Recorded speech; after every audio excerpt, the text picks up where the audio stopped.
Арыбаңыздар, урматтуу көрүүчүлөр. Эфирде мен Сейтек Качкынбай, кайрадан сиздер менен мен бүгүн улустөр жана турмуш көрсөтүүсүнүн кезектеги чыгарылышына алып чыгып отурам. Бүгүн бизде тема кыргыз үчүн Манастын абсолюттук орду жөнүндө болмокчу. Ал үчүн бизге Кыргыз Республикасында, Кыргыз улусунда белгилүү манасчы Рыспай Исак мырза конокто. Кош келипсиз аке. Кушубак болсун. Мынау негизи мына жакынкы күндөрү Манастын күнү деп мисалы белгиледик да. Манас күнү деп белгиледик эле. Ошонун урматына мына сизди чакырып отурам. Негизи мурдатан бери ойлоп жүрдүм эле, бир талкуу кылайын депчи. Жакшы. Анан кийин манасчылар баягы төкмө болот го. Айтып кетип, аян айтып кеткен сыяктуу, мен дагы мен манасчы болбосом деле бир атайын даярданбай келдим сизге дагычы. Мындай экспромтом талкуу болсун депчи, сиз эмнени айтасыз, ошого жараша болуп кетсин депчи. Ошо Рыспай аке, сиз манасчысыз, көптөн бери тааныйбыз, баарыбыз бүт эл сизди билип калды. Биринчи өзүңүз жөнүндө мындай разминка кылып айтып бериңиз. Могу аян деген түшүнүк бар го. Бул аян деген эмне бул? Аян сизге кантип түштү бул? Эми аян деген бул түш. Түштө берилген белги. Аян болбой, баян болбойт деп айтып жүрөбүз. Манасчылыктын негизги жолуна түшүп калуунун бирден бир себептери болуп эстелинет. Бирок бул жападан жалгыз себеби деген түшүнүк эмес. Анткени түш көрүп коюу менен эле манасчылык келип калбайт. Ошол адамдын башына манасчылык касиет орноп калбайт. Ал үчүн түмөн түйшүк сапырылган сана эбегейсиз эмгек керек. Түш бул жолдомо сыяктуу, Кудайдан берилген бир сыр. Сен өзүңдүн жолуңду тап, багытыңды тап. Сен ушуну менен кетсең кадыр барктуу, сыймыктуу, дөөлөттүү, сөөлөттүү өмүр сүрөсүң деген белги. Калган нерсе адамдын жеке дараметине жараша, даярдыгына жараша, ошол нерсени канчалык күтүнүп алды, канчалык карманды, канчалык мээнет кылды, ушул нерсеге байланыштуу болот. Анан албетте чөйрө таасир этет да. Чөйрөсү, устат жандоо, ымдоо жаңдоолорду өздөштүрүү, сөзгө жатыгуу, манасчы болуш үчүн эң биринчи кезекте сөз байлыгы болуш керек. Сөз байлыгы мол болуш керек. Антпесе баш аягына көз жетпеген, баяндап айтсаң сөз жетпеген улуу дүйнөнү, өзүнчө бир ааламды алты ооз сөз менен айтып жеткизүү мүмкүн эмес. Кадимки эле бул дүйнөлүк илимдер менен, билимдер менен дагы маалыматы болуш керек. Ошол эле жер суулар боюнча, сан жыра боюнча, тарых боюнча, жылдыз санак жөн эле бул дүйнөдө эмнени билет? Чөптөрдүн аты, гүлдөрдүн аты, маселен, ушул сыяктуу нерселерден бери бардык нерсени билиш керек. Колдон келишинче билиш керек, себеби казанда болсо чөмүчкө чыгат дегендей, манасчынын билим дарамети канчалык болсо, манасы ошончолук болот. Эгер билими анчалык эмес болсо, манасы анчалык эмес болот. Билими кенен болсо, манасы ошончолук кенен жана терең болот. Түштөн кийинки нерселер ошол болбосо, мен дайыма айтып жүрөм, эми кайталагандан келме бузулбайт. Дагы бир кайталап айтып коеюн. Эгер түш көрүү менен эле манасчылык чектелип кала турган болсо, анда манасчылык оңой оокат болуп калмак да. Эпте өмүрүңдө бир жолу түш көрүп коесуң, болду, калганын көзүңдү жумасың, оозуңду ачасың, манас аркырап, шаркырап өзү эле чыга берет деген түшүнүктө жүргөндөр бар да. Жок, андай эмес. Муну үчүн дагы өтө көп эмгек, мээнет талап кылынат. Анан ошого жараша мүнөз күтүш керек, ошого жараша пейил күтүш керек. Себеби ааламда теңдеш жок, айкөлдү айтып жүрөсүң, ошончо кең пейил болушуң керек. Ичиңе тарып айланбай турса, анчалык кең манас ичиңе батпайт. Жоопкерчилик артылат мойнуңа, жүк артылат. Ошол жүктү көтөрүп кетиш үчүн дагы эки жакты элес салып, карап, кокус менин жаман мүнөзүм ушул улуу дүйнөгө тийип кетпесин, сөз тийгизип албайын деген сыяктуу нерселер менен жүрүш керек болуп калат. Азыр өтө маанилүү нерселерди айттыңыз да. Бул аян өзүнчө салт боюнчачы айтылган нерсе. Бирок андан сырткары бул эмгек деп айтып атасыз да, мүнөз деп атасыз, бул сөз байлыгы деп атасыз. Мындайча бир сонун сөз айттыңыз. Казаныңда болсо чөмүчкө чыгат депчи. Казаныңызды нелер менен толтурасыз? Казаныңыздын ичиндеги ошо сабизин, жилигин, этин, суусун кайсы адабияттар менен толтурасыз? Же жолугушуулар элеби, же Жок, бул жөндөн жөн эле манас айтып калбайт. Бардык манасчыларды карасак, жок дегенде чоң энеси таасир эткен. Болбосо манасчыларды келгенде угуп калып, ошондон таасирленген биринчи таасир, мына биринчи казанга май куйган ошол болуп калат да. чоң энеңиз сиздин? Анан ошондон улам ал акыл эсте, бала кезде, эсиң толук калыптан элек кезде угасың да. Анан ошол нерсе сен эсиңде калган эмес. Муну 2 жашар, 3 жашар кезиңдегини эстей албайсың да. Өзүңдүн эсиңде калган эмес болгону менен акыл эсиңдин аң сезимиңдин түпкүрүндө бар ал, жашап атат. Сен болгону унутуп калгансың, эстей албайсың. Бир мезгилде ошол нерсе жарк-журк этип чагылышып кетет да, анан балким түшүңө кирет ошол нерсе, башка болот. Ушул сыяктуу нерселерден таасирленет да. Анан түш көрөсүң, же болбосо дагы бир манасчы келет, ар бир манасчы менен манасчы болуп калуу жолу ар кандай болуп кетет. Бирок ошондон кийин неле аркыратып шаркыратып айтып кетпейсиң. Бага манасчыларыбыздын мынтип айтып аткан жагдайы бар да. Алгач чай кайнам айтсам түгөнүп калды дейт. Чай кайнам айтсам манасым түгөнүп калды. Ушунчалык көлөмдүү манасты жаңы жанагынтип аяна алып түш көрүп баштаганда чай кайнам айтыптыр. 15 мүнөт деп коелу, 20 мүнөт деп коелу, тефалдан 1 мүнөттө кайнайт. Ушундай кантип түгөнүп калды. Демек анын сөз байлыгы, окуяны майда чүйдөсүнө чейин толук тааныш элек ушундай кези деп айтсак болот. Анан ашпышым айттым дейт. 1 саат, 2 саат манас айтканга жетишкен. Анан өмүр бою айтсам түгөнбөй турган чекке жетти дейт. Ошол сөз байлыгын толук камсыздагандан кийинки абалын айтып атат. Муну үчүн эмне кылат? Муну үчүн албетте ар бир манасчы өзүнөн улуу манасчыларды ээрчийт, анын артыкчылыктарын үйрөнөт. Ар бир манасчынын өзүнүн өзгөчөлүгү болот. Улуу дебей, кичүү дебей. Сагынбай манасчы мына манасчылыктын эң улуу чеги катары баалайбыз да азыр. Бизде манасы калып калгандардан, жазылып калгандардан варианты. Мунун артыкчылыгы эмне үчүн ошончолук кенен ушунчалык бай? Себеби өзүнөн кичүү манасчыларды да ээрчиген. Кайсыл жерде манасчы бар десе, ошол жака барып, ошонун манасын угуп, түнөп калып, отунун жарып берип, керек болсо, мындай менден кичүү экен дебей, менден өнөрү кичүү экен дебейстен туруп, ар бир манастын артыкчылыгы болот да. Бул изденүү эмгек турбайбы? Изденүү. Албетте, себеби манас деген өзүнчө зор мухит. Анын бир жагында туз, бир жагында муз болушу мүмкүн. Бир жагында балыктар, бир жагында киттер жүрүшү мүмкүн. Бир жагында кеме жүрүшү мүмкүн, бир жагы арал болуп калышы мүмкүн. Ар кандай нерсе да. Анын бардыгын толук жетише албайсың. Бирөө ошол аралды жакшылап сүрөттөп атат, аралда жашайт себеби. Бирөө балыктар менен жүрөт, балыкчы. Балыкты кантип кармайт, кандай жем берет, ошону билет деген сыяктуу нерсе да. Ошонун бардыгын ар биринин өзгөчөлүгүн өздөштүрүп, ошону толук аралап чыккан кишидей да. Сагынбай атабыздын мисалында салыштырып көрө турган болсок, демек ушинтип байытыш керек. Манас өмүр бою манасты айтып бите албай калдык деп айтып аткандар ошондон. Тыныбек манасчы акыркы керезинде, көзү үзүлөрүндө, көз жумаарында ушул нерсени айтып атпайбы? Айкөл Манас баатырым, өзүмө өзүң тапшырган нерсени өмүр бою ырдадым, бүтө албадым деген сыяктуу нерселерди айтып атат да. Анын себеби да ушунда. Бул өтө кенен дүйнө. Ар бир чоронун тарыхын айтсаң өзүнчө бир өмүрдү талап кыла турган нерсе да. Ошондон айтылгандан айтылбаган жерлери көп Манаста. Ошол манасчыларыбыз айткандан айтпай калган жерлери көп. Кийинки манасчылардын милдети дал ошондой жерлерди айтыш керек. Кайра-кайра айтылай бербей, ошондой айтылбай калган жерлерин айтып толукташыбыз керек. Мына сиз ошондо манасты баштадыңыз, азыр айттыңыз. Бул эгер аян менен эле манас айтып калганда адам, анда баары эле манасчы болуп, жеңил болуп калмак. Өзү түшүп эле. Бирок ошентсе деле аян бардык адамга түшпөйт экен деп атам да. Эми бул табышмак, кантип түшүп калат? Ал өзү дагы табышмак. Неге сизге түштү ошондо?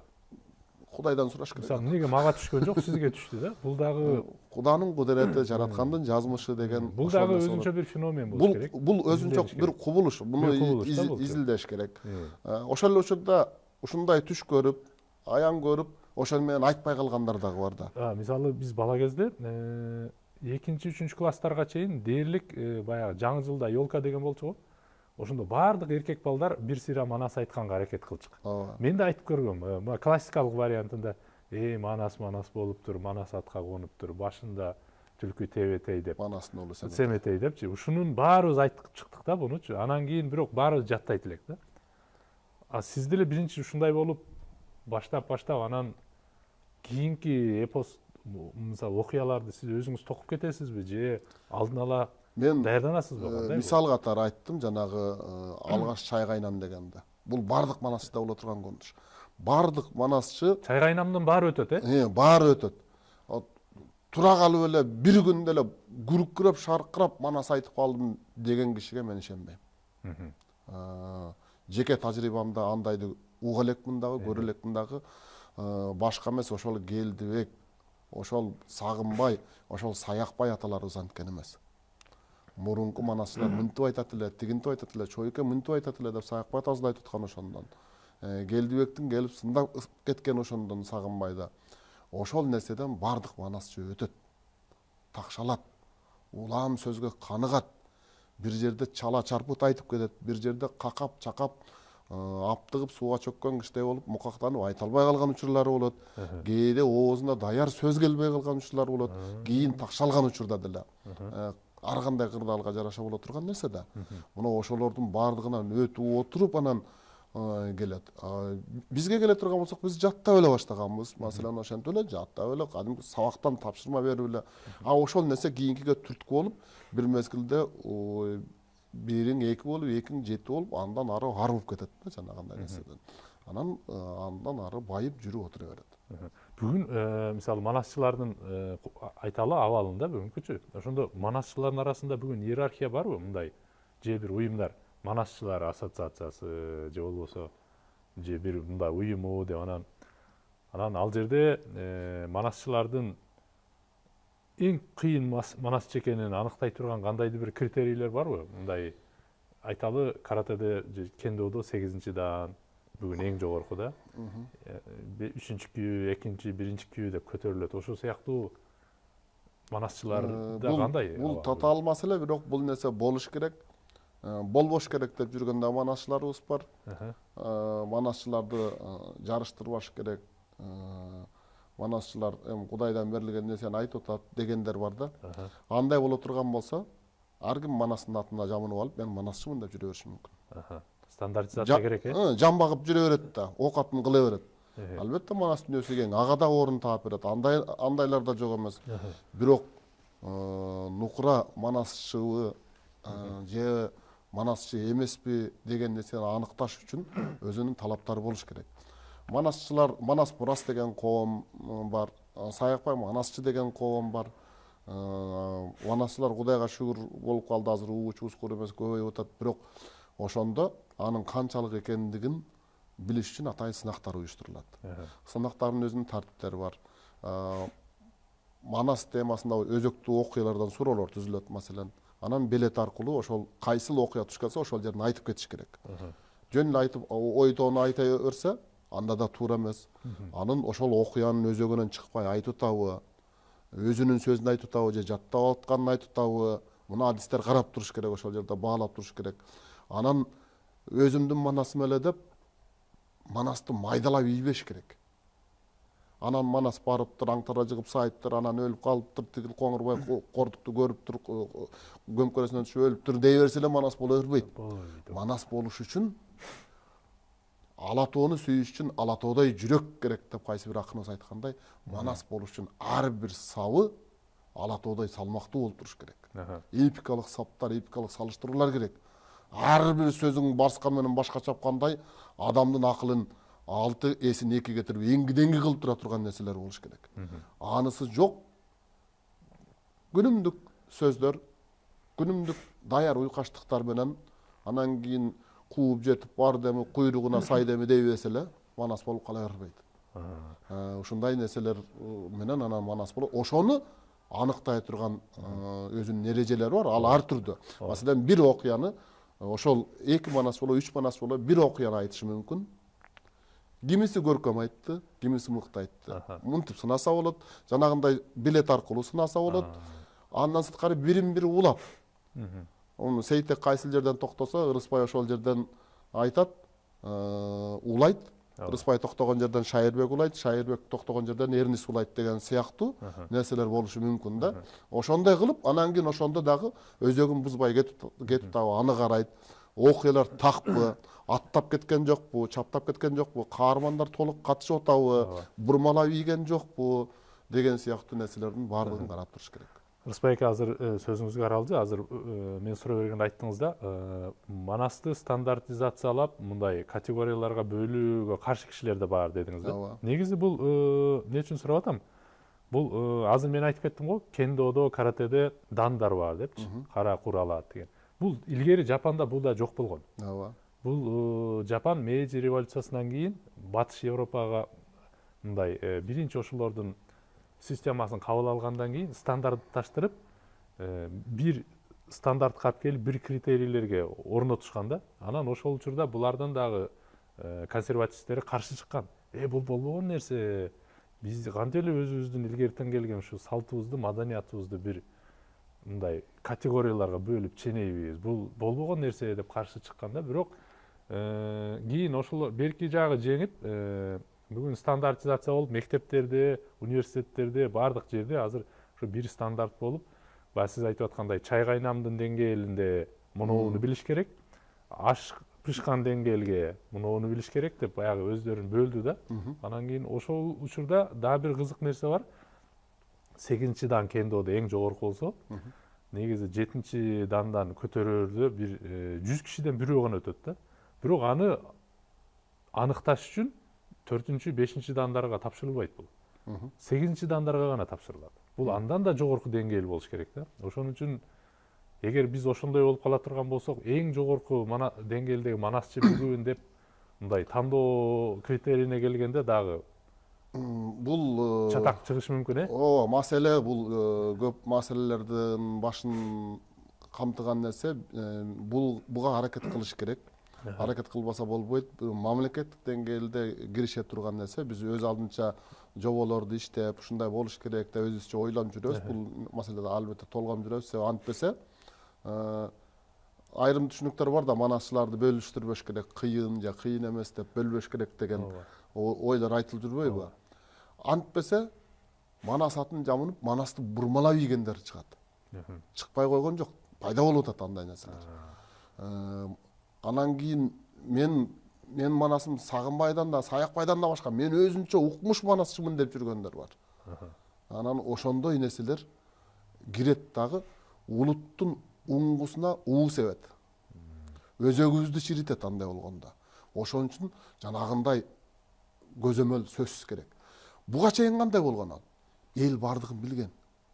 Эл манасчыдан артык билген да. Эл тараза болгон. Жана Сагынбайларды, Саякбайларды, ал жерин кошпай айт, бул жерин бурбай айт деп эл таразалап турчу деп атпайбы? Бүгүн эл эч нерсени билбейт. Бүгүн эл жөргөмүш кишини билет да. Бетменди билет. Халкты билет.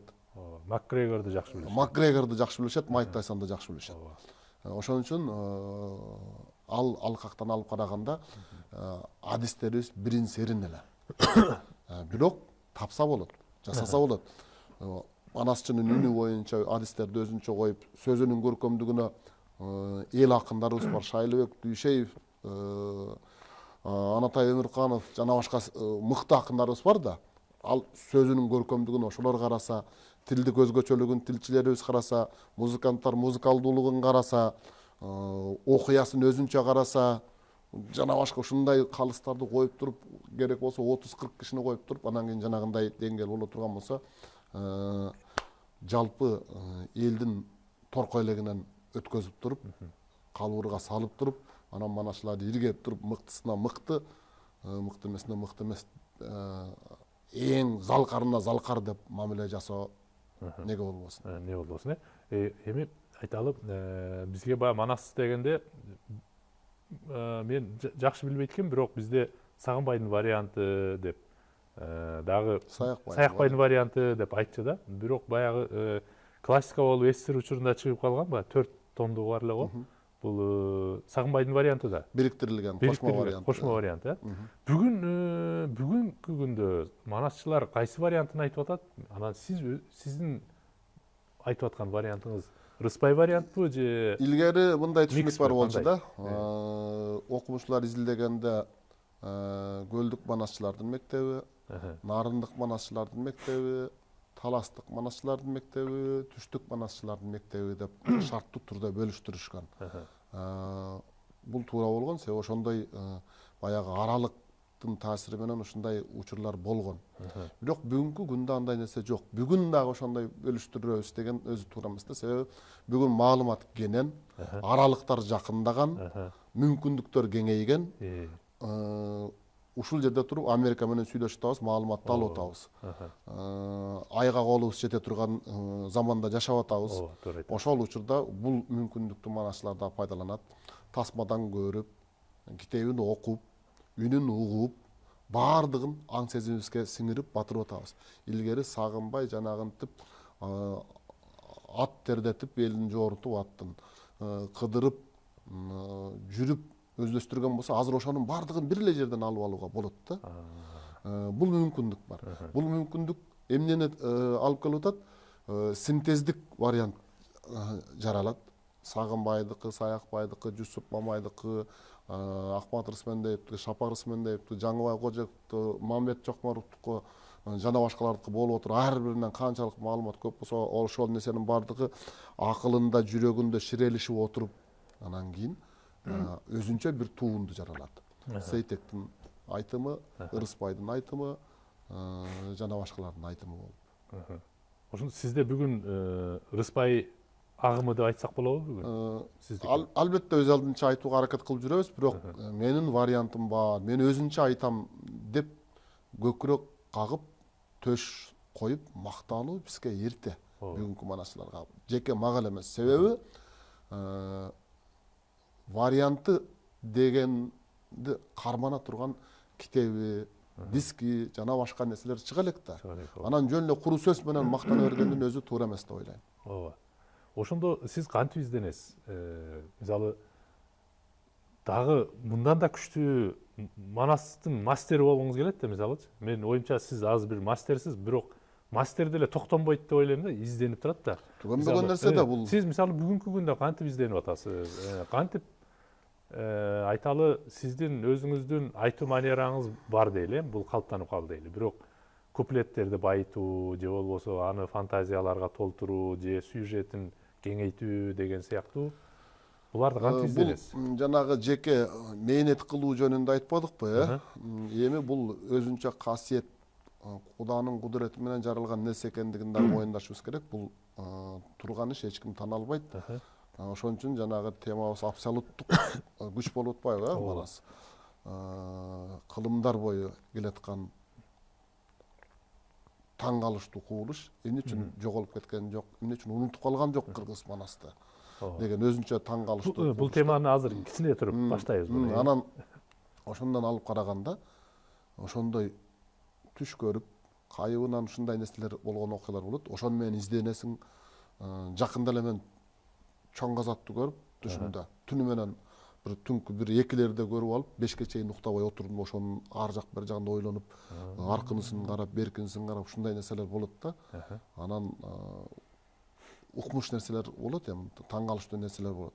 Ошол кайып каскагынан ошол нерселерди алып аласың дагы, анан ошонун тегерегинде изденип айтасың.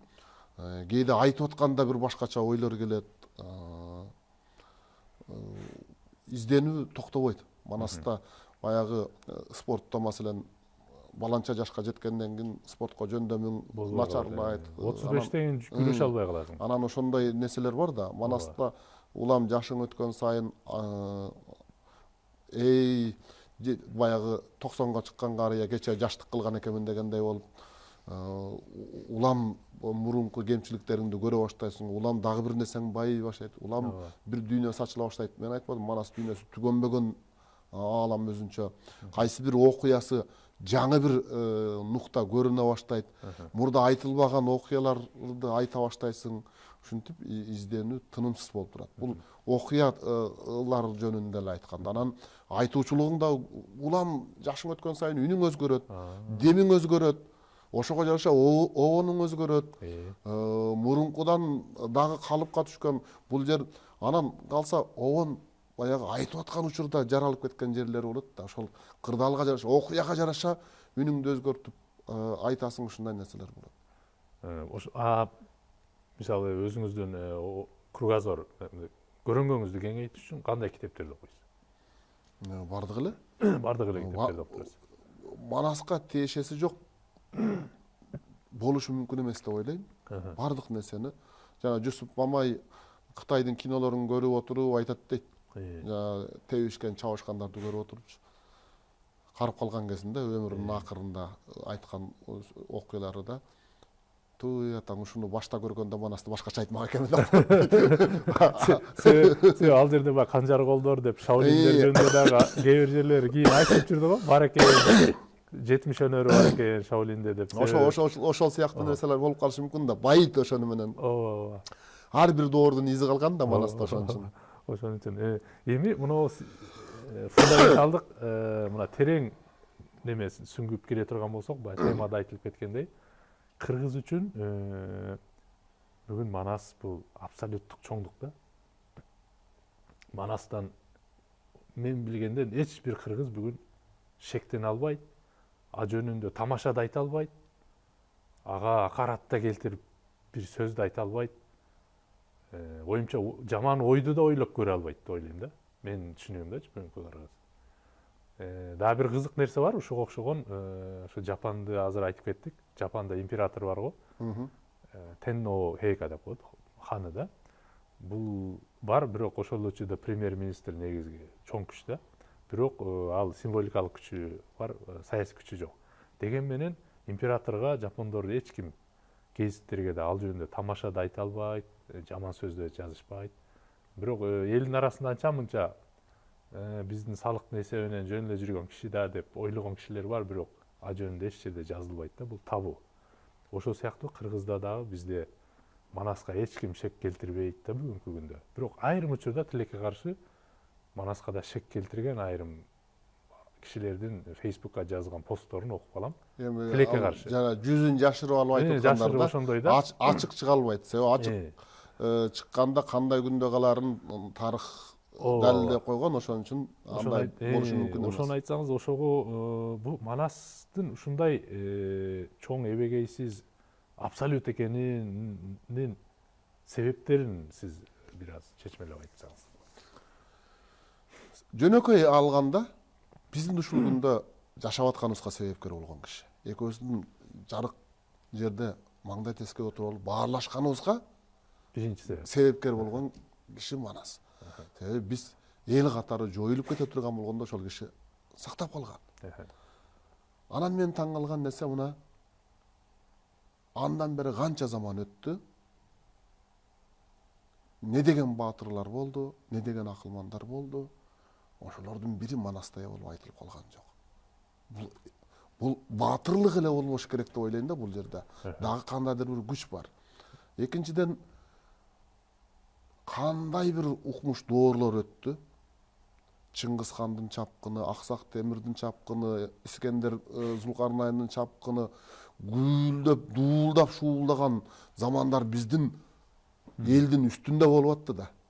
Ошондой чапкындардан бир уч эл кантип аман калды. Күркүрөгөн империялар жок болуп кетти. Эбегейсиз азыркы Америка, азыркы Россия, Кытай сыяктуу дүркүрөп турган мамлекеттер жок болуп кетти. Кыргыз кантип элдүүлүгүн жана мамлекеттигин кантип сактап калды. Мына ушул нерседе ошол Манас касиети, Манас күчү жатат деп ойлойм. Өз учурунда гана сактап калбай, Кыргызды бүгүн да коргоп келаткан бир Кудайдан жиберилген бир касиет. Муну айтсаң дагы ширк деген түшүнүктөр пайда болуп атпайбы? Жок, андай эмес. Ошол Кудайдын кудурети менен ушундай кылып койгон. Биз аны тана албайбыз. Унутулбай сакталып келаткандыгы да ошондон. ушундай бир таң калыштуу кубулуш, таң калыштуу нерсе бул. Ошон үчүн мындан аттап кете албайбыз. Жөн эле атабызды унутуп коюуга мүмкүн болбогондой эле көңүлүбүздө, жүрөгүбүздө сакташыбыз керек, ыраазычылык билдиришибиз керек. Ошо оюмча эми дагы бир нерсе да, баягы Манастын жүзү ушул деп биз билбейбиз да. Ар бир кыргыз өзүнүн жүрөгүндө, элесинде Манасты өзү каалагандай тартып алат, оюмча. Анын элесинчи. Ооба. Биз бүгүн билбейбиз да анын жүзү кандай экенин. Биз арийне мынтип элестетебиз, аябай алып чоң киши болду депчи, биздин хаан кыргыздын ошол учурдагы. Ошентсе да сиз кантип элестетесиз Манастычы өзүңүз? Манасчылар кантип элестетет? Байыркы бабаларыбыз айткан, кирпиги жалың, көзү чок, кишиде мындай шумдук жок дейт. Фотороботунда айтат да, азыркы тил менен айтканда, маңдайы жазы, башы кууш, бар боюнда турат тууш. Ээрди калың, көзүң күр дейт. Жалаяк ооз, жаргабак, жалына карап бак дейт. Кочкор тумшук, кош кирпик, көркү калча, көзү тик, көбүн айтса сөзү тик дейт. Мына ошолордун бардыгында Манастабыздын сыпаты, Манастабыздын өң келбети ушуга окшогон нерселердин бардыгында айтылган. Бул биринчи нерсе. Экинчи нерсе, Манас эстелиги тургузулуп атканда бир жагдай болду да, аянтка орнотулуп атканда таарыныштар болду, окшошпой калыптыр, жарашпай калыптыр дегендер болду. Ошол учурда бир журналист менден сурады, ушу Манастабыздын эстелиги окшошпой калыптыр, сиз кандай карайсыз дедиле. Мен жооп бердим, мен айта албайм, билбейм, себеби Манастаны көргөн эмесмин дедим. Тамашага чалып жооп бердим албетте, бирок чындыгында эле. Ал эми сүрөтчү ошондой элестетти, скульптор ошондой элестетти, бедисчи. Ал өзүнүн элестетүүсү. Мен чындап эле көргөн эмесмин. Бизде көз ачыктар көбөйдү, Манастан аян алдым, Манас ата монтип айтты, тигинтип айтты деген нерселер көбөйдү. Ошолордун бирөөнө ишенбейм. Алар жөн эле бир жалган нерселерди айтып жүргөн нерсе болушу мүмкүн. Мен Манастан жүзүн көрө элекмин. Жада калса түшүмдө көрө элекмин. Анан элестетүүгө мүмкүн болбогон бир күч деп туям. Мына эми айталы, бул эпос да. Арийне бул шарттуу түрдө биз улуттук идеологияда мүмкүн керектеледир. Бир Аскар Акаевдин доорунда биз Манас эпосуна 1000 жыл деп мындай белгиледик да, 1995-жылы. Анда биз Манас эпосунун пайда болгонуна деп айттык да. Бирок Манас 1000 жыл мурун жашагандыгына деп айткан жокпуз да. Ошентсе дагы кече Каныбек Иманалиев, депутат, ал киши айтып атат, Манасты бул тирүү эпос деп атат да.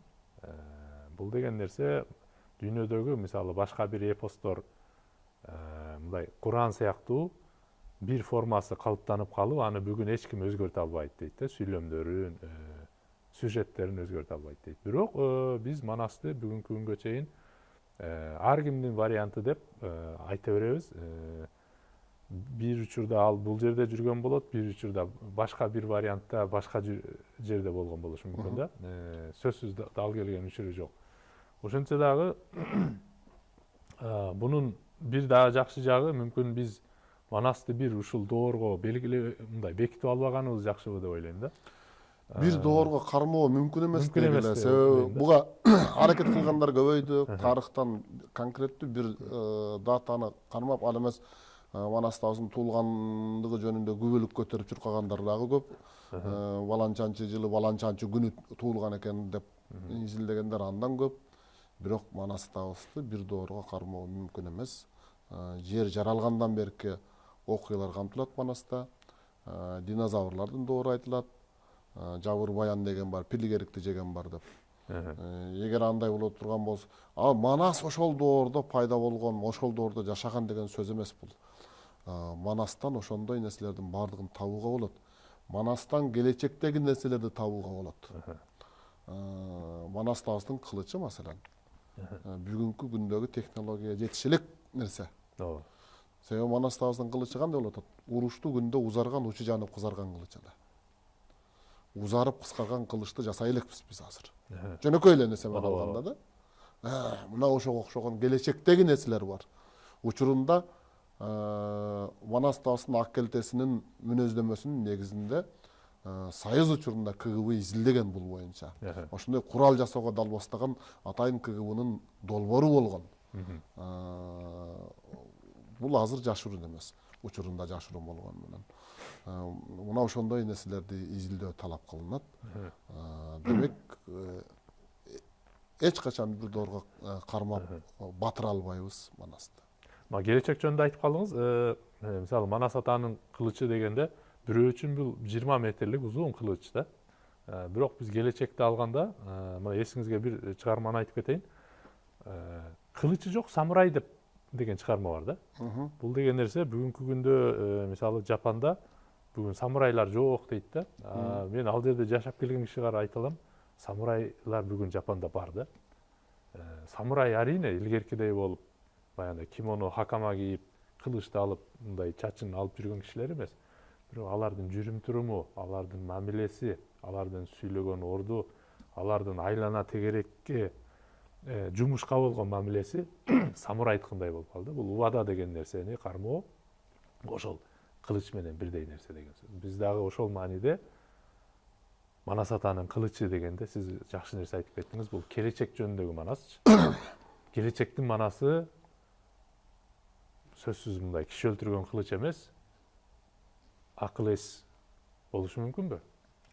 Манаста ошол сабактар жатат да. Тилекке каршы биз өткөн күндүн тарыхтын бир бучкагын эле кармап коюп, анан ошол боюнча жатпайбызбы? Учурунда биздин төбөлдөр, бийдик жетекчилери ошол Манастан сабак алган да. Манаска түздөнүшкөн. Акылмандар Бакайга түздөнүшкөн. Айымдар, энелер Канекейге түздөнүшкөн. Ошондой болууга далбасташкан, аракет кылышкан. Кыздар айчүрөктөй тунук болууга аракет кылышкан. Таза, пакиза айчүрөктөй туруктуу болууга аракет кылышкан. Ошолордон үлгү алган, бир сөз менен айтканда. Элди кантип башкаруу керек? Душманга кандай мамиле кылуу керек? Сырткы душман белгилүү, ички душманга кандай мамиле кылуу керек деген нерсенин баардыгын Манастан алып, Манас болууга далбасташкан. Азыр да Манас болгусу келгендер бар. Бирок Манастай кеңпейил, Манастай кечиримдүү, Манастай айкөл мүнөздү боюна сиңириш керек да аны үчүн. Мына ушул нерселерден алып караганда бүгүн Манасыбыз жок болуп атат да. Айкөл Манас кайсыл бир күмбөздө эмес, ар бириңдин мекенчил жүрөгүңдө деп Касаболотов Жыргалбек акыныбыз айтып атпайбы? Жүрөгүндө болуш керек. Ар бир адам, ар бир жаран, Кыргыздын ар бир жараны ошондой болуу, ошого татыктуу болууга далбасташ керек. Жок эле дегенде. Мен Манастын урпагымын. Ошол атама сөз тийгизип албайын деген мүнөз менен жүрсө, ошол Манастын жолун улап, Манастын атын өчүрбөй, Манастын кылычын көтөрүп жүргөндөй болот да. Бүгүн эмне үчүн бизде анда ушундай Манастар же Манаска жок дегенде жакындаган саясатчылар же элге мындай белгилүү болгон кишилер эмне үчүн арабызда кеңейбей атат? Айталы Бакай атабыз гана бүгүнкү биздин коомубузда. Негизги себептери көп. Биздин коомубуздун Манасы гана, Манастын чоролору гана бүгүн. Мунун эң негизги себебинин бири биз Манасты кыйналган элдин кыялынан жаралган чыгарма деп кабыл алып, эпос катмарына сиңирип коюп туруп, бөбөк сенин жомогуң деген нерсеге алып барып туруп, муну менен жашабай калганыбызга көп болгон да. Орустун таасири менен, орустун келгениндеги эң чоң нерсе ушул болду да.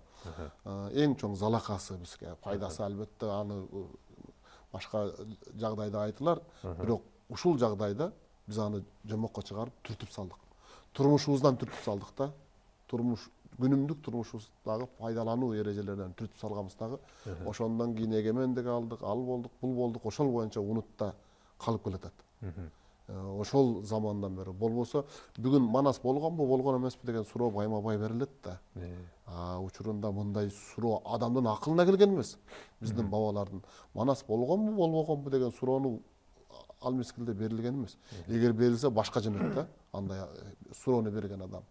Мына ошондой ишенимден кайтып биз аны бир болбогон окуя. Муну ойлоп эле бирөө чыгарып койгон. Бул болгон эмес деп анан тарыхта жок деп тарыхчыларыбыз ар жагынан бер жагынан бул тарыхта жок, бул чындап эле ойлонулган чыгарма экен деп отуруп муну жокко чыгарып койгонбуз дагы ошол нерсе биздин өзөгүбүздө өнбөй калган. Албетте кыргыз болгону жүрөгүндө Манас бар. Жана башында айтып өттүк го, Манаска болгон мамиле, Манаска болгон сый башкача. Ошол эле учурда бүткүл жашоосун ээлеп алган эмес бүгүнкү күндө. Ушул нерсени орнотмоюнча азыркы кейпибиз ушул азыркы боюнча тура берет деп ойлойм. Эгер биз Манаска бул тарыхый инсанбы, Манас кайсы учурда жашаган болушу мүмкүн деп бул бирок ачуусуз суроо бул делечи. Эрте эле кеч оюмча ар бир адам ичинен сурап көрсө керек. Манас кайсы учурда жашап калган болду экен, кайсы доордо болду экен, кайсы жерде жашаган болду экен. Чындап эле эпостогудай ошо Анжияндан Алтайдан Анжиянга келиппи же ошо Ала тоодо жашаппы депчи. Эми бул жагынан алып карасак анда бир топ мындай суроо көп туулат да. Бирок ошентсе дагы биз Манасты баягы сиз айтып кеткендей бөбөксенин жомогун катары эмес, мындай бир реалдуу жашоого жакындатып, бир прототиптерин издеп, бир кубулуш катары, бир касиет катары карай турган болсок, ошол бири ошо Барсбек менен окшоштуруп айтышат. Бир учуру бул Менке Темур деп 15-кылымда жашап кеткен. Модеге чейин алып баргандар бар. Ошолорго чейин алып карагандар бар. Бирок андан да маанилүүсү бул Манас касиетин ар бир кыргыз өзүнө сиңдирип, ошону өзүнүн воплощение деп коет го, өзүнүн тирилтип, биз азыр эле айтып кеткендей, бүгүн самурай жок болгону менен кыргыз ар бир жапандын жүрүм-турумунда самурайдын духу, руху, самурайдын айлана төгөрөккө жана жумушка бири-бирине болгон мамилеси самурайдыкындай болуп турат. Ошол касиетти биз бүгүн кыргызда ойготсок, ойгонору экен ушул. Албетте ойгонот. Жүрөгүндө жаткан нерсе, көңүл түпкүрүндө жаткан нерсе. Циркте арстан жүрөт. Бир алакандай жем үчүн оттон секирет, чоктон секирет, масалан. Арстан эмес эле мышык сыяктуу болуп калат да. Мына ошолорду албетте адам ошентип атат. Ошондой болуп калбашыбыз керек деп ойлойм да. Алып кара куш боюнча калыш керек. Ал тоок болуп калбаш керек. Биз Манастын тукумубуз дегенде Манастай мүнөз көтө билишибиз керек. Ошого татыктуу. Биз көбүнчө көкүрөк кагып, бош араба катуу калдырайт дегендей эле болуп, биздин бабаларыбыз мындай болгон, биздин аталарыбыз тигиндей болгон деп мактанганды жакшы көрүп калбадыкпы? Чыңгыз хан кыргыз болгон, Аксак Темир кыргыз болгон, Бабыр кыргыз болгон, Жан-Клод Ван Дам Жанболот балбан дегенге чейин жеттик да. Антип курулай мактанбаш керек деп ойлойм. Ооба биздин бабалар кыйын болгон. Биздин бабалар кыйын болгон, биз кыйын эмеспиз. Биз кыйын болсок ошол бабалардай жетишкендиктерге жетишишибиз керек. Биздин бабалар кантип кыйын болгон? Технологиялык өнүгүүнүн алдында жүргөн. Темирди биринчилерден болуп иштеткен. Азыркы япондордой техникалык өнүгүүнүн алдында болгон. Эмне үчүн биз жапондарды басып кетпешибиз керек? Ошондо биз бабалардын баркына татыктуу болот элек. Ошондой мүнөз күтүшүбүз керек. Ошондой жетишкендикке жетишишибиз керек. Анан сыймыктанышыбыз керек. Эмне кылышыбыз керек ошентиш үчүн? Аракет кылышыбыз керек. Үйрөнүшүбүз керек, билим алышыбыз керек. Бүгүн эмне жетишпей атат? Ошо кыргыздын мейли бүт бардык кыргыз болбосо дагы критикалык масса дейли, кыргыздын 5% кыргыздын жүрөгүндө ушу Манас ойгонуп, мындай коркпос, эрк пайда болуш үчүнчү, мындай чөгөлөп эле бажы биримдигине кирели дебей, кичине башка өлкөлөр менен да соода кылалы, мындай ачык бололу дегенчи. Ошондой кыргыз болуш үчүн. Намыскөйлүккө үйрөнүшүбүз керек. Намыскөй жигиттерди тарбиялашыбыз керек. Ошол самурайдын намысы, ошол биздин баатыр бабаларыбыздын эле намысы, эрлердин намысы. Коёнду камыш өлтүрөт, эрди намыс өлтүрөт деген сөз каякта калып атат. Сөзүң өлгөнчө өзүң өл деген сөз. Уят өлүмдөн катуу деген ошол нерселердин бардыгы ошол ар намыска үндөгөн да. Ошондой намыскөйлүккө, ар намыска үндөшүбүз керек. Анын бардыгы ошол Манаста жатат. Өзөгүбүзгө кайрылып келишибиз керек. Биз ар кимди туурап көрдүк. Швейцария болобуз дедик, боло албадык. Батышка багынып көрдүк, боло албадык. Башкага жагынып көрдүк, боло албадык. Батышка багына албай атабыз го, багынып көргөн жокпуз да. Аракет кылдык да, болушунчалык аракет кылып атабыз. Эмнебиз калды? Үй бүлөбүзгө чейин киришип, аялдын укугун өзүнчө, баланын укугун өзүнчө бөлүп салды. Анын бардыгы өзүнчө орду бар эмес беле Кыргыздын дүйнөсүндө. Бөлбөй, нетпей эле, бирин бири тебелебей, бирин бири жемелебей эле ар нерсенин өзүнүн орду бар эле да. Эмнеге жок бүгүн ошо? Ошол жанагы баалуулуктар өзгөрүп кетти. Башка массалык маалымат, Ким өзгөртүп маданият кирип кетти. Бул деген мамлекеттик саясат. Мамлекеттик саясатта биз аны башкара албай атабыз да. Чабал болуп атабыз да. Мамлекеттик идеология, мамлекеттик саясат деген болуш керек бул. Ал үчүн мамлекет жетекчиси ошондой ойлонуш керек да. Эң ириде көкүрөгүндө, жүрөгүндө Манас болуш керек, жок эле дегенде. Ошондой нерселер менен ойлонуш керек. Анан ага каршы тура турган күч болуш керек. Манасыбызды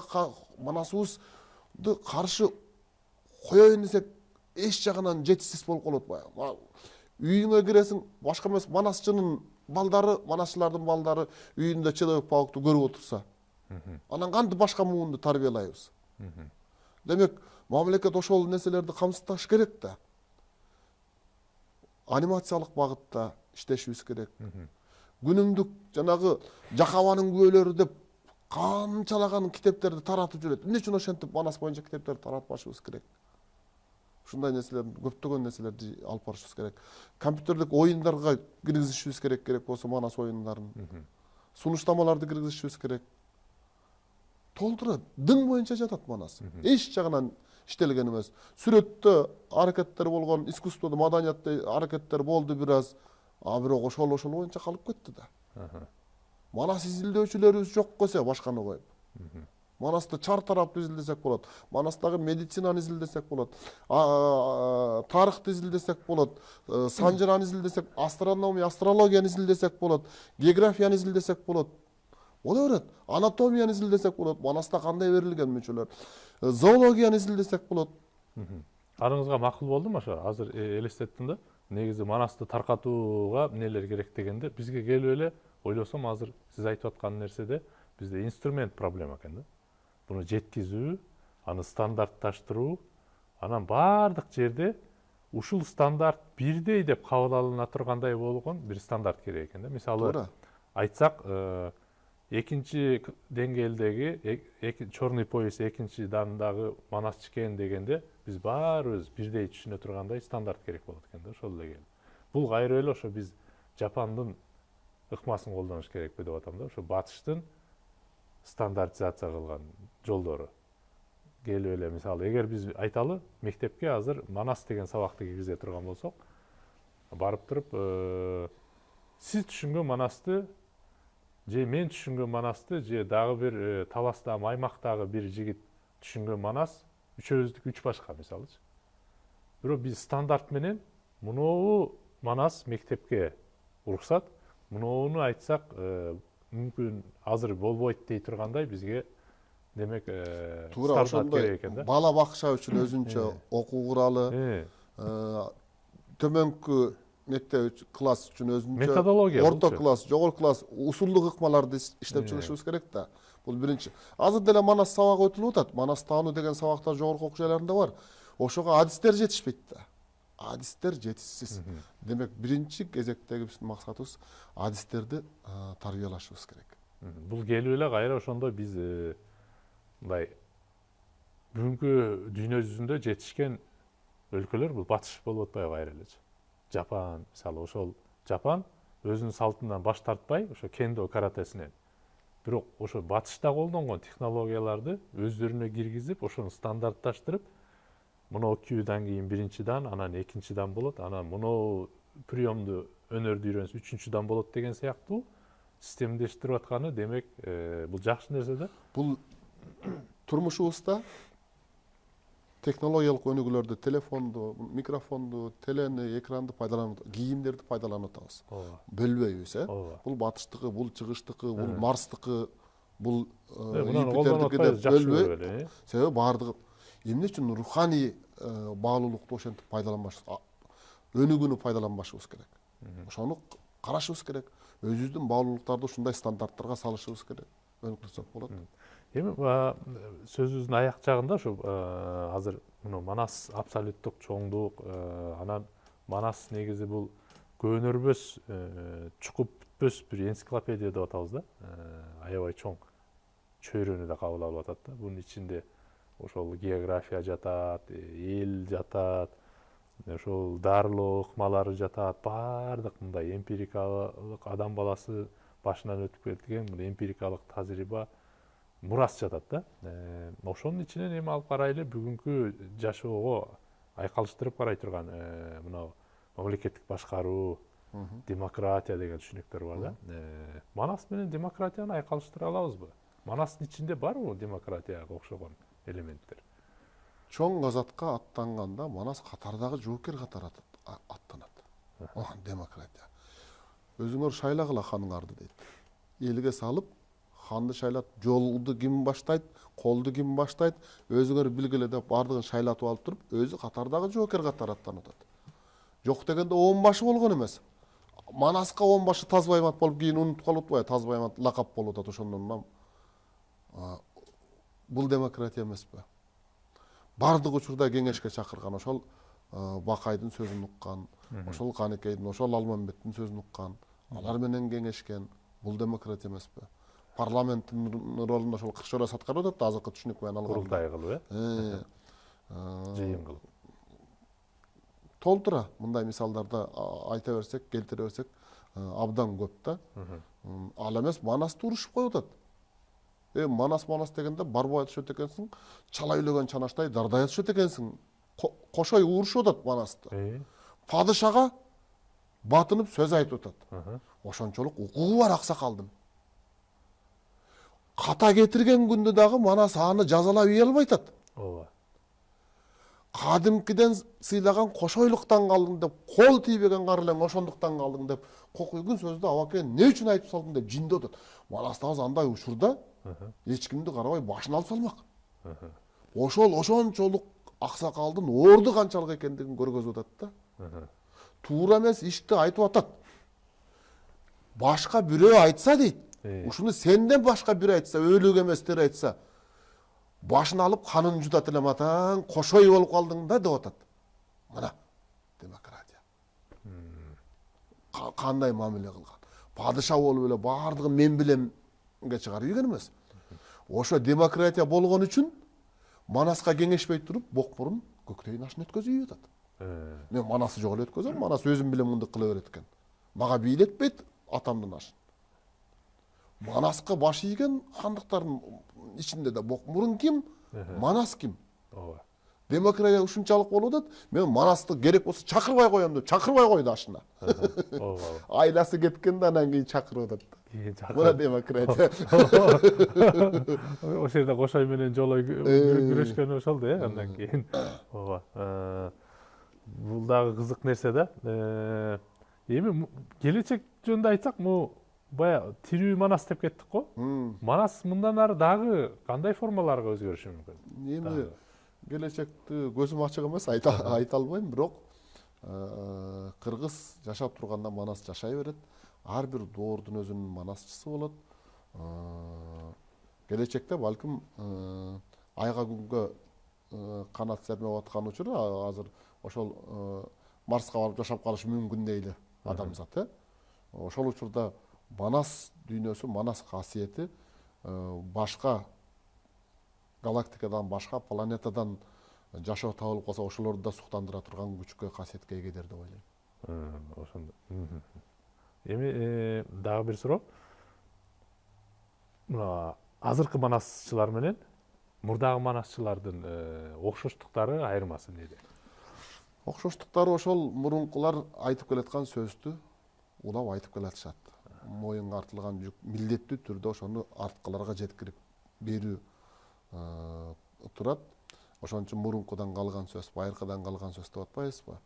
Муну менчиктеп алууга болбойт. Анан таптакыр бардыгын жерип салып, өзүм айтам деген дагы туура эмес. Ал манасчы эмес деп ойлойм, андай адам. Айырмачылыгы бүгүн коом өзгөргөн. Жана биз айтып аткан нерселердин баардыгы аралашкан. Мурунку манасчылар бактылуу доорду сүрүшкөн. Биринчиден бактылуу доору эмнеде? Телевидение, массалык маалымат каражаттары, телефон, интернет деген түшүнүк болгон эмес. Көпчүлүктүн эң негизги бирден бир сүйүп укканы манасчы болгон. Азыркы тил менен айтканда конкуренция жок болгон да манасчыларга. Ошон үчүн көпчүлүк элдин бардыгы ошол манас деп жашаган. Биздин бүгүнкү күнүндөгү маселебиз ушунда жатат. Бизде конкуренция көп. Интернет бар, соц тармактар бар, телефон бар, массалык маалымат каражаттары бар. Ай аламдан кабар алып турабыз. Ошол учурда ошолордун баарынан кызыктуу кылып манасты кантип элдин аң сезимине жеткизебиз. Бүгүнкү күндөгү манасчылардын аткара турган жумушу дал ушунда деп ойлойм. Айырмачылыгы ушунда. Бирок бүгүнкү күндөгү манасчыларга ошондой эле мүмкүндүктөр бар. Илгерки манасчыларыбыз кат тааныган эмес. Жазуу мүмкүндүгүнө ээ болгон эмес. Кайталап китептен кана кайсыл окуя экен көрүп алайынчы деген эмес, маселен, туурабы? Андай болгондо Сагынбай атабыз бизге эч нерсе калтырмак эмес. Бардыгын жазып коймок. 20 жыл жаза турган болсо, 2 миллион сапты жазмак дагы ошону менен эсибизде отурмакпыз окуй албай. Мына ушундай мүмкүндүктөр бар. Ошол мүмкүндүктү бүгүнкү манасчыларыбыз пайдаланышыбыз керек дагы. Жанагындай татаалдыктарды жеңип чыгышыбыз керек. Атаандаштыкка туруштук бере турган татаалдыктарды жеңип чыгышыбыз керек. Өзүңүз келечекте кандай пландарыңыз бар? Манасты эмне кылайын дейсиз? Манас айтып бересизби? Ой максаттар көп, албетте айтып беребиз. Анан айтып эле тим болбой, бүгүнкү күндөгү манасчынын максаты манас айтып эле тим болбош керек. Ушундай нерселерди түшүндүрүп берип жүрүш керек. Манас айтканда эле көпчүлүк манасчыларыбыз мондай отура калып эле кайсыл жери, эмне жери эч нерсе маалыматы жок эле баштап ийет да. Угарман түшүнүгү жок. Эмне айтып атат? Жөн эле бир тили түшүнүксүз бирдемени айтып аткандай эле кабыл алат да, ошону менен калып кетет. Аны түшүндүрүп айтып берип, анан башташ керек окуяны. Башка учурда кара сөз менен баяндап бериш керек, сүрөттөп бериш керек, майда чүйдө нерселерин айтып кызыктырыш керек. Ошого окшогон нерселерди жанагы анимациялык багытта, тигил багытта, бул багытта деп атпайбыз. Ошолорго дагы аракет кылуу максаттарыбыз бар, эми аны келечек көргөзөт. Рыспай аке, эмесе бүгүн атайын келип бергениңизге мен сизге чоң алкыш айтам. Тилекке каршы биздин убактыбыз аягына келип калды. Бир топ маселелерди мындай чечмелеп айтып бердиңиз. Оюмча мүмкүн манас таануучу мындан да тереңирээк суроолорду бермектир. Бирок мен өзүм кызыктырган дагы башка ракурстан карап бир топ ачып бергенге аракет кылдык. Сизге чоң алкыш. Эмесе урматтуу көрүүчүлөр, биздин бүгүнкү улустөр жана турмуш көрсөтүүбүздүн кезектеги чыгарылышы аягына келип жетти. Бүгүн бизде тема Кыргыз үчүн манастын абсолюттук орду жөнүндө талкууладык. Ал үчүн бизде Кыргыз Республикасында белгилүү манасчы Рыспай аке болду.